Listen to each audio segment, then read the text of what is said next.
අභිසම්බිදාන පිරිත. මෙලොවදී ලැබිය හැකි උතුම්ම ලාභය නිරෝගී සුවය බව බුද්ධ දේශනාවේ සඳහන් වේ. එබැවින් මෙම උතුම් අභිසම්බිදාන පිරිත් දේශනය ශ්‍රවණය කිරීමෙන් ඒ ආනුභාවයෙන් ඔබට බලපාන නොඑක් ආකාරයේ සියලුම ලෙඩ දුක් දුරු වී නිදුක් නිරෝගී සුවය උදා වේවා. එම අරමුණින් සදහැ සිතින් ඊතා ගෞරවයෙන් අභිසම්බිදාන පිරිත ශ්‍රවණය කරන්න. නමෝ අභිසම්බිදානේ යුත්තේ යුත්තේ පජ්ජලති පජ්ජලති තීහුං තීහුං ලුහු ලුහු පරමේස්වාහා. නමෝ සම්මා සම්බුද්ධේ යුත්තේ යුත්තේ පජ්ජලති පජ්ජලති තීහුං තීහුං ලුහු ලුහු පරමේස්වාහා.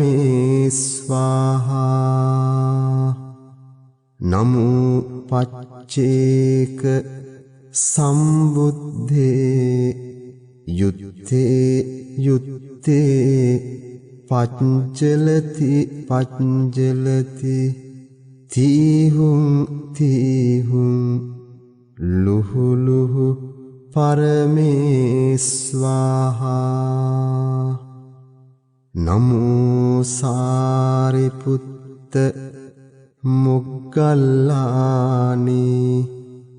යුත්තේ යුත්තේ පච්චලති පච්චලති තීහුං තීහුං ලුහු ලුහු පරමේස්වාහා. නමෝ අංගුලිමාල මහතේරෝ මහාවීරෝ මහාබලෝ යුත්තේ යුත්තේ පච්චලති පච්චලති තීහුං තීහුං ලුහු ලුහු පරමේස්වාහා. නමෝ සීවලීච මහතේරෝ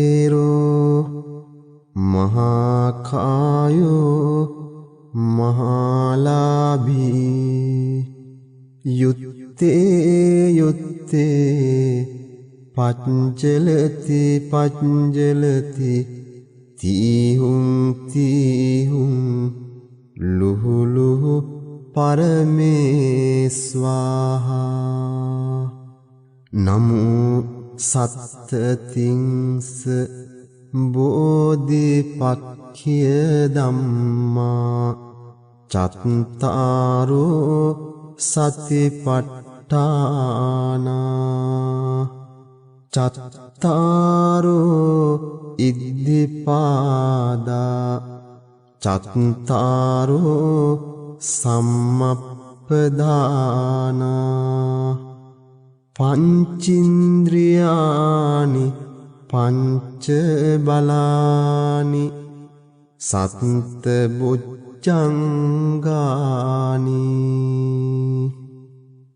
අරියෝ අට්ඨංගිකෝ මග්ගෝ බුද්ධ මන්තං ච මන්තං ධම්ම මන්තං ච මන්තං සංඝ මන්තං ච මන්තං තුම්හාකං සම්බ රෝග සම්බ දෝස සම්බන්තරායා විනස්සන්තු. යුත්තේ යුත්තේ පච්චලති පච්චලති තීහුම් තීහුම් ලුහු ලුහු පරමේස්වාහා ඒතේන සච්චවත්ජේන සොත්තිතේ හෝතු සම්බදා ඒතේන සච්චවත්ජේන සොත්තිතේ හෝතු සම්බදා